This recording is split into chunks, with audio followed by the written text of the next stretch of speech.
네, 안녕하십니까. 서울 잠실도장의 송정환 포정입니다.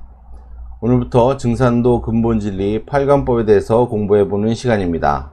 오늘은 그 첫 번째 관법으로 1법 상제관부터 공부를 시작하도록 하겠습니다. 자, 공부에 시작하기 앞서서 안내 말씀을 한 가지 드리겠습니다. 8관법을 공부하시는 모든 도생님들께서는 영상만 그냥 듣지 마시고 교재를 반드시 구입해서 중요 부분은 밑줄을 치고 또 아주 필요한 내용들은, 핵심 내용들은 따다오면서 공부를 하시기를 부탁드리겠습니다. 이렇게 교재를 가지고 직접 따담지 않으면 시간이 지나고 나면 공부한 것이 다 헛것이 되고 남는 것이 아무것도 없게 됩니다. 그래서 공부에 보람이 남을 수 있도록 꼭 교재를 구입해서 중요 부분을 밑줄 치시고 또 필요한 부분을 따다오시면서 공부를 하기를 부탁 말씀드리겠습니다. 자, 그러면 오늘은 일법 상제관의 첫 번째 시간인데요.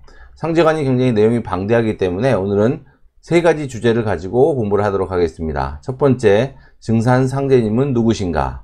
두 번째는 하나님의 공식 호칭 상제. 세 번째는 역사 속의 상제 문화란 주제를 가지고 공부를 해보도록 하겠습니다. 네, 그러면 공부에 들어가기 앞서 상제관에 대한 태상 종도사님과 종도사님의 말씀을 한번 읽어보도록 하겠습니다. 먼저 태상 종도사님의 말씀입니다. 자, 태상 종도사님께서는 기존 문화권에서 각 성자들이 예수, 공자, 석가 같은 각 문화권의 성자들이 아버지 하나님이다, 미륵부처다, 옥황상제다 라고 수많은 이야기를 한 것이 바로 우주의 정신을 매듭짓는 인류문화, 알케미 문화를 들고 나오는 절대자를 지칭한 것이다 라고 말씀하셨습니다. 자, 모든 종교에서 말하는 그 절대자는 바로 우주의 정신, 즉 우주의 목적과 뜻을 이루기 위해서 우주가 여름, 가을 바뀔 때 인간 역사에 오시는 그 하나님을 말씀하는 것이다, 이렇게 얘기하고 계십니다. 자, 거기 보시면 천지에서 사람 농사를 지어 씨알을 추릴 때 주제, 통치를 해서 묶어서 매듭을 짓는 분이 바로 그분이 바로 우리 증산상제입니다 라고 말씀하셨습니다. 자, 다음은 종사님 말씀을 한번 읽어보겠습니다. 왜 상제관 인식이 중요한가? 증산도를 이해하기 위해서는 도조이신 강증산 상제님의 생애를 체험해야 한다 하셨습니다. 자, 강증산 상제님의 생애를 체험하기 위해서는 반드시 도전을 읽어야 됩니다. 증산도 도전을 통해서 상제님의 생애를 체험하는 것, 이것이 굉장히 중요하다라고 말씀하셨습니다. 또 그런데 그보다 먼저 상제라는 언어의 역사성과 그 속에 담긴 뜻을 바르게 깨치는 것이 더 중요하다, 이렇게 말씀하셨습니다. 그럼 어떻게 상제라는 언어의 뜻과 역사성을 알 수 있느냐? 그러기 위해서는 동서문화의 신관, 우주론, 하나님관을 바르게 깨쳐야 된다, 이렇게 말씀하셨습니다. 그래서 상제님을 바르게 하는 것이 그것이 가장 우리 신앙의 가장 중요한 핵심 포인트다라고 말씀하고 계십니다. 자, 상제관은 이렇게 여러 가지 주제들로 되어 있는데요. 오늘은 첫 번째, 두 번째, 세 번째 세 가지 주제에 대해서 말씀을 드리도록 하겠습니다. 네, 첫 번째 주제입니다. 증산 상제님은 누구이신가? 자, 상제님은 우주의 하나님을 말하는 것이고, 증산이란 말은 인간으로 오신 상제님께서 쓰신 도호입니다. 그렇기 때문에 증산 상제님이란 분은 인간으로 오신 아버지 하나님을 표현하는 것입니다. 자, 먼저 주제 성구를 읽어보도록 하겠습니다. 1편 1장에 있는 말씀입니다. 상제는 온 우주의 주제자요 통치자 하나님이니라. 주제자라는 말이 나오는데요. 주제는 주인 주자에 마름질할 제자입니다. 우주의 주인이 돼서 마름질, 재단을 한다는 뜻이거든요. 우주의 이치를 재단해서 우주의 역사를 만들고 우주의 역사를 경영해가는 우주의 주인공이자 통치자이신 하나님을 상제라고 부른다라는 뜻입니다. 자, 다음 성구 말씀을 읽어보면요. 이제 온 천하가 큰 병이 들었나니 내가 삼계 대권을 주재하여 조화로서 천지를 개벽하고 불로 장생의 선경을 건설하노라. 나는 옥황상제니라 라고 말씀하셨습니다. 이 성구 말씀에서 우리는 무엇을 느낄 수 있냐면 인간으로 오신 상제님께서 어떤 목적을 가지고 오셨는지를 이해할 수 있습니다. 천지를 개벽하고 불로장생, 늙지도 않고 오래오래 사는 신선들이 살아가는 그런 성경, 후천, 가을 세상을 건설한다. 이것을 위해서 인간 역사 속에 오신 하나님이시고 그분이 바로 옥황상제다라고 당신님께서 스스로 선언하고 계십니다. 자, 밑에 있는 구절을 한번 읽어보겠습니다. 이 우주에는 우주 이법에 따라 인간과 만물을 다스리는 참 하나님이 계신다. 자, 우주에 하나님을 계시는 것을 많은 종교인들은 인정하지만 이것을 부정하는 사람들도 많습니다. 무신론자도 많고요. 자, 어떤 조직이 되든 큰 조직이든 작은 조직이든 그 조직에서는 그 조직을 운영하는 절대자, 주인, 우두머리가 있어야 그 조직은 제대로 굴러가게 됩니다. 아주 작은 인간 사회 속에 뭐 동창회를 하나 하더라도 동창회 회장이 있어야 그 조직이, 동창회가 굴러가듯이 마찬가지로 이 대우주라는 큰 조직도 이 우주를 경영하는 그 주인이 있어야만 반드시 대우주 속의 모든 생명들이 질서정연하게 살아갈 수 있게 되는 것입니다. 자, 온 우주가 새로운 질서로 들어서는 가을의 대변혁을 맞아 아버지 하나님께서 친히 인간으로 오시어 새 생명의 길을 열어주셨다. 아버지 하나님이신 강증산 상제님께서는 우주가 여름, 가을 바뀔 때 인간 역사에 오신다. 이런 말씀입니다.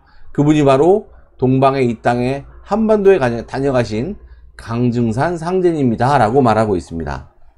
자, 우리는 이 말씀에서 무엇을 느낄 수 있냐면 인간으로 오신 상제님, 이분을 인정하고 이분을 상제님으로 받아들이는 것이 굉장히 어려운 일이다 라는 것을 느낄 수가 있습니다. 그렇기 때문에 도전을 통해서, 도전을 읽어서 상제님이 우주의 하나님이심을 바르게 인식하는 것, 이것이 진리 공부의 가장 중요한 내용이 되겠습니다.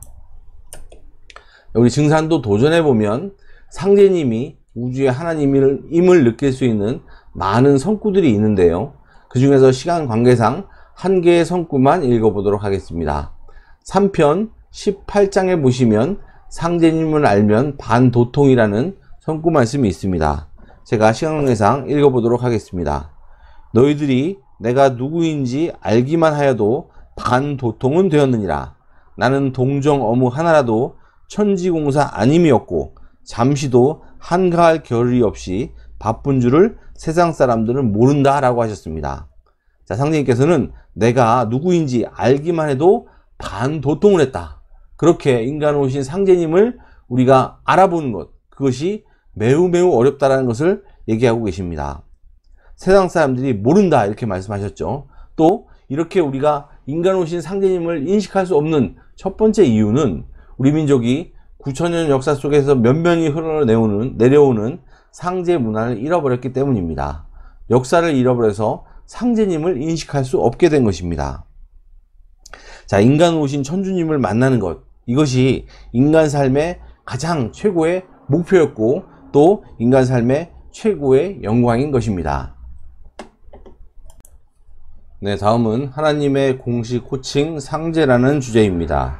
자, 하나님을 부르는 많은 호칭들이 있습니다. 각 문화권과 각 언어마다 부르는 호칭이 있지만 가장 오래된, 가장 공식적인 원조가 되는 호칭은 상제다라는 뜻입니다. 자, 상제의 뜻에 대해서 살펴보도록 하겠습니다. 자, 상제에서 상자는 높을 상자죠. 천상의, 또 지존무상, 가장 더 이상 높음이 없는 최고의 그런 뜻을 가진 글자가 상입니다. 두 번째, 제라는 글자는 지금은 임금제자로 세상에 쓰고 있지만 본래는 하나님 제자입니다. 그렇기 때문에 상제라는 단어는 천상의 가장 높은 지존무상의 하나님을 뜻하는 말입니다. 즉 우주의 최고신을 말하는 뜻입니다. 자, 다음은 도와 제의 관계에 대해서 살펴보도록 하겠습니다. 도와 제, 도라는 말은 우주의 이법을 말합니다. 우주의 법칙, 우주법을 도라고 합니다. 이 대우주가 걸어가는 길이라는 뜻이죠. 우주는 그 도라는 대우주의 그 길을 따라서만 우주는 운행하게 됩니다. 그래서 우주의 이법을 도라고 합니다. 자, 그런데 이 도만 가지고는 우주는 운행하지 못합니다.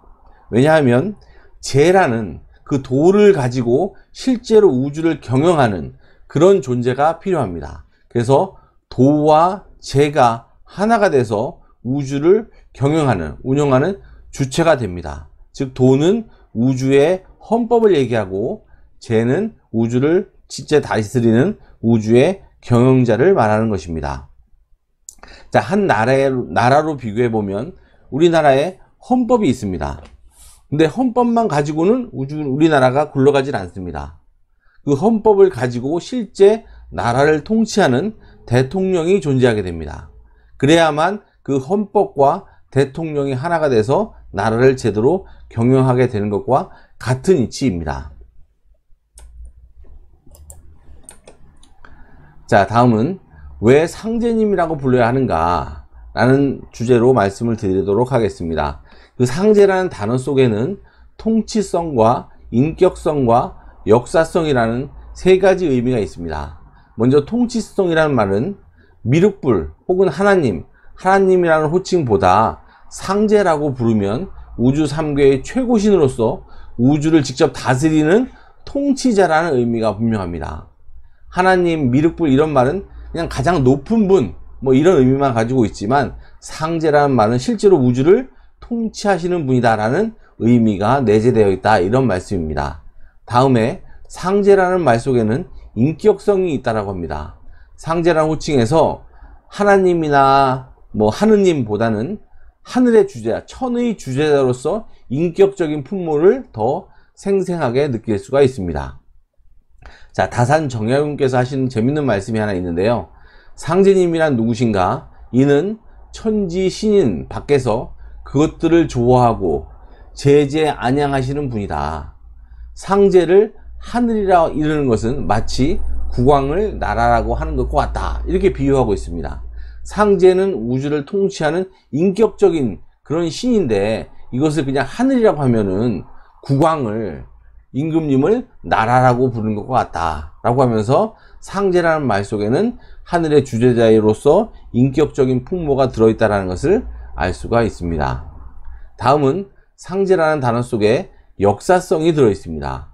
상제는 우리 민족이 6천년 전부터 불러온 하나님의 본래 호칭입니다. 6천년 전부터 우리 민족이 하느님을 불러오던 가장 오래된 호칭입니다.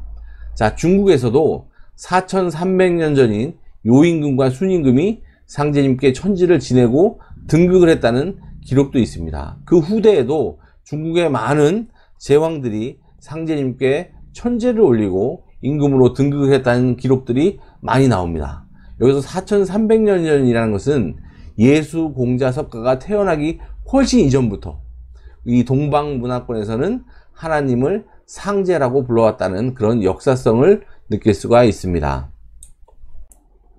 다음은 상제님의 호칭 앞에 삼신, 옥황, 증산 같은 부연 설명을 붙이기도 합니다. 자, 그 의미에 대해서 알아보도록 하겠습니다. 먼저 삼신 상제님은 삼신이란 말을 붙이는데요. 삼신의 뜻은 본래 생명의 근원이며 만물을 생성 변화시키는 우주의 조화성신, 우주를 가득 채운 조물주의 조화성신을 삼신이라고 부릅니다.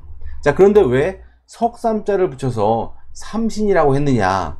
세 분의 신이 있다는 뜻이 아니고 본래 우주의 조화성신 1신이 현실에서 조화, 교화, 치화라는 세 가지 역할을 한다는 의미에서 삼신이라고 이름 붙인 것입니다.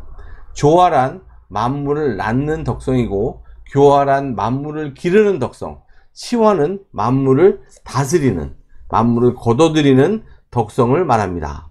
자, 그래서 삼신상제라고 하면 유교나 도교 이전의 동방 신교 문화, 즉 인류 원형 문화, 원형 종교에서 부르는 호칭으로 상제는 본래 한 분이지만 조교치, 낳고 기르고 다스리는 세 가지 덕성으로 우주를 다스리기 때문에 그분을 삼신상제님이라고 불렀습니다.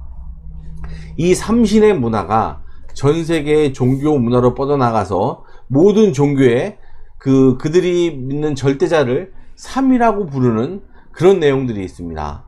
기독교 같은 경우에는 삼위일체라고 해서 성부, 성자, 성신 내지는 성령이라고도 하죠. 으로 하느님을 표현하고 있고, 불교에서는 법신불, 보신불, 화신불 이렇게 삼불 사상이 있습니다. 그리고 유교와 도교에서도 옥청, 상청, 태청, 무극, 태극, 황극 이런 식으로 그들이 믿는 절대자를 삼신으로 표현하고 있고요. 힌두교에서도 브라흐마, 비슈누, 시바라고 삼신으로 그들이 믿는 절대자를 표현하고 있습니다. 그리고 옥황이란 말은 도교의 옥황과 유교의 상제가 통합된 호칭으로서 우주를 주재하시는 통치자 하나님의 공식 호칭입니다. 천상수도인 옥경에 계시기 때문에 일러서 옥황상제라고 불렀습니다. 마지막으로 증산상제는 증산이란 인간으로 강세하신 상제님의 도호입니다. 따라서 증산상제님은 인간으로 강세하신 인존천주님을 부르는 호칭이 되겠습니다. 네, 다음은 역사 속의 상제 문화에 대해서 공부해 보겠습니다.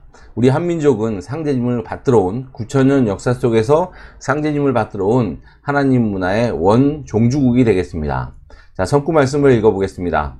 동방의 조선은 본래 신교의 종주국으로 상제님과 천지신명을 함께 받들어 온 인류 제사 문화의 본 고향이다 라고 말하고 있습니다. 우리 한민족은 신교의 종주국, 신교란 앞에서 말씀드린 것처럼 인류 원형 문화이자 원형 종교이자 신의 가르침과 신과 함께했던 그 문화를 신교라고 말합니다. 그 하나님 문화의 종주국으로서 인류 제사 문화의 본 고향이다. 여기서 말하는 제사는 가정에서 조상님께 올리는 그런 작은 제사가 아니라 하나님께 올리는 상제님을 받드는 천제를 말합니다. 모든 종교에서 그들이 믿는 신을 모시는 행사를 합니다. 교회에서는 예배를 드리고 성당에서는 미사를 하고 절에 가면 법회를 합니다. 그런 신을 모시는 그런 천재 문화의 원뿌리가 바로 동방조선의 신교 문화에서 나왔다라고 말하고 있는 것입니다. 자, 다음은 그 밑에 말씀을 보시면 오랜 옛날부터 우리 한민족은 이 우주를 다스리시는 삼신상제님을 섬겨왔습니다. 국가에서는 대소사가 있을 때마다 국왕이 상제님께 천제를 올렸으며 가정에서도 개인의 모든 문제를 상제님께 기도하였습니다. 자, 그런데 사실은 우리 한국 사람 중에 상제를 알고 있는 사람이 별로 없습니다. 우리 민족이 역사를 잃어버렸기 때문인데요. 그래도 그 역사 속에서 흔적을 찾을 수가 있습니다. 그래서 그 흔적을 찾아보도록 하겠습니다. 자, 그럼 역사 속의 상제 문화를 살펴보도록 하겠습니다. 먼저 오른쪽 위에 있는 사진을 보시면 여기가 강화도 만이산에 있는 참성단입니다. 이 참성단은 지금부터 약 4,300년 전, 기원전 2283년에 초대 단군 왕건께서 제위 51년 되시는 해에 삼랑 8,000명에게 명하셔 쌓은 하나님께, 상제님께 제를 지내는 천제를 지내는 제단입니다. 자, 두 번째 보시면 두 번째 있는 이 사진은 지금부터 100여 년 전에 고종 황제께서, 조선시대 말 고종 황제께서 천자국의 위상을 되찾기 위해서 서울에 세운 원구단입니다. 이 원구단을 쌓아서 상제님께 천제를 올리며 우리 민족이 천자국임을 다시 선포했던 것입니다. 일제에 의해서 나라가 뺏겨지는 그런 상황에서 나라를 지키고 우리 민족의 혼을 지키기 위해서 천제 문화를 회복하려는 것이었습니다. 자, 그 뒤에 보이시는 요 건물이 황궁우라는 건물입니다. 이 건물에는 당시 천제를 지낼 때 쓰던 옥황상제님의 위패를 모시던 건물입니다. 현재는 이 황궁우는 남아있고 이 원구단은 일제시대에 일제가 허물어뜨리고 이 위에 조선 호텔을 짓게 됩니다. 자, 맨 밑에 있는 이 그림은 태백산 정상에 있는 천제단이라는 상제님께 올리는 제천단입니다. 태백산 정상에도 상제님께 천제를 올리는 제단이 있었던 것입니다. 그리고 각 가정에서도 정한수를 떠놓고 상제님께 기도하는 문화가 있었는데, 과거에 우리 어머니들이나 할머니들이 장독대에 물을 떠놓고 기도하시는 모습을 봤을 것입니다. 그 기도의 대상이 바로 상제님입니다. 그런 문화도 역시 하나님께 제를 올리는 천제 문화가 계승된 것입니다. 자, 다음에는 요 그림을 보시면 요거는 뭐냐면 우리나라 애국가의 악보입니다. 지금 우리나라 애국가의 가사를 보면 하느님이 보호하사 우리나라 만세라는 그런 내용이 나오지만 실제 애국가가 처음 지어졌을 때의 악보에는 그렇게 써 있는 것이 아니라 상제는 우리나라를 도우소서라고 기록이 되어 있습니다. 이걸 봤을 때 당시 우리 민족은 하나님이란 단어를 쓰지 않고 하나님을 상제님이라고 불러왔다는 것을 알 수가 있습니다. 자, 다음 밑에 있는 사진을 보시면요, 이거는 소설 심청전인데 심청전 내용을 살펴보면 심청이가 임당수에 빠지는데 그때 심청이를 구해주는 존재가 용왕님입니다. 근데 소설 원문을 읽어보면 심청이가 임당수에 빠지기 하루 전날 용왕에게 심청이를 건져주라고 명령, 하교하시는 분이 있는데 그분이 바로 상제님입니다. 실제로 심청전을 보면 상제께서 하교하시되 이런 문장이 나옵니다. 물론 심청전이 소설이지만 소설이라는 것은 당시대의 사람들이 쓰던 그런 언어를 가지고 제작을 하는 거기 때문에 당시에 상제라는 말을 쓰고 있었다는 것을 알 수가 있습니다. 자, 또 하나는 서해 유성룡의 기도 내용을 보겠습니다. 임진왜란 때 이순신 장군을 천거했던 서해 유성룡은 이순신 장군에게 다음과 같은 글을 주었습니다. 깊은 밤 어둠 속에 상제님께서 내게 임하시네. 방안 깊숙이 홀로 있는 곳에도 신명히 살피고 계신다. 삼가 두려워하며 상제님의 법칙대로 따를지어다 라는 내용을 이순신 장군에게 전달했다고 합니다.